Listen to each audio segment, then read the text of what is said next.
मारने का जो कहा था उस पर क्या कार्रवाई करने का? ये गोली मारने का भारतीय जनता पार्टी का पुराना षड्यंत्र रहा है। हालांकि हम लोग बाबा साहब भीमराव अम्बेडकर जी की प्रतिमा के पास खड़े हैं। बाईं तरफ राष्ट्रपिता महात्मा गांधी जी की प्रतिमा है। आपको पता होगा और जानते होंगे कि राष्ट्रपिता महात्मा गांधी को भी गोली मारी गई थी। ये वो लोग हैं जो हिंसा पसंद करते हैं, हिंसा को बढ़ावा देते हैं, ये तमाम वो लोग हैं। लेकिन हम सब वो लोग हैं जो बाबा साहब भीमराव अम्बेडकर के रास्ते पे चल करके और जो संविधान हमें रास्ता दिखाता है उस पर चल करके हम इस समाज को और देश को नई दिशा देना चाहते हैं। और आज के दिन ये संकल्प लेते हैं कि जो सपना बाबा साहब भीमराव अम्बेडकर जी का था शोषित वंचित पीड़ित लोगों के लिए, पीड़ित परिवार के लिए, हम गाँव पहुंचा करके आम लोगों को जोड़ करके उनके सपने को पूरा करने का काम करेंगे। मैंने कई मौकों पर कहा और फिर मैं कहता हूं, ये सेना भारतीय जनता पार्टी की है। ये प्रशासन शासन के इशारे पर इस तरह का नंगा नाच हुआ है।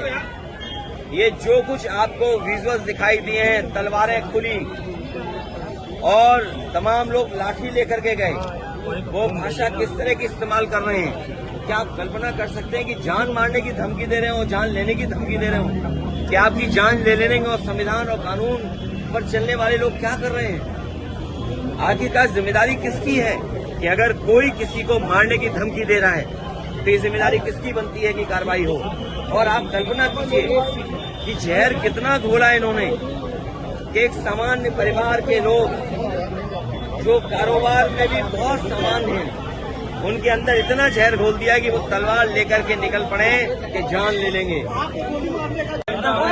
संविधान ये हमें रास्ता दिखाता है ये बाबा साहब भीमराव अम्बेडकर जी का संविधान हमें रास्ता दिखाता है कि सामाजिक न्याय का राज की स्थापना हो।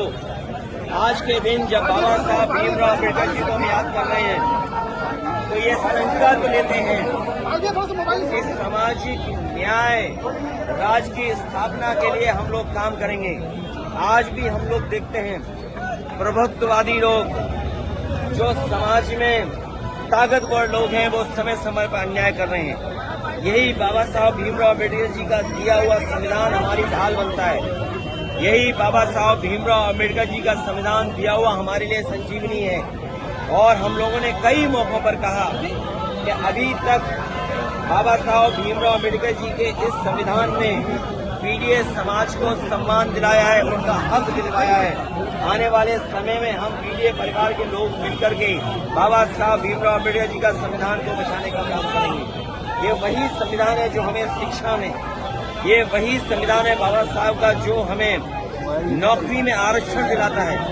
अगर शिक्षा से हमें वंचित किया जाता है, आरक्षण से हमें दूर किया जाता है, तो सच्चाई ये है कि ये सरकारें बाबा साहब भीमराव अम्बेडकर के रास्ते पे नहीं चल रहे हैं। आज के दिन उन्हें याद करते हुए हम संकल्प लेते हैं कि बाबा साहब भीमराव अम्बेडकर जी का सपना हम लोग गांव-गांव पहुंचा करके बहुजन समाज और पीड़ित समाज के परिवार के लोगों को जोड़ करके आगे बढ़ने का काम करेंगे।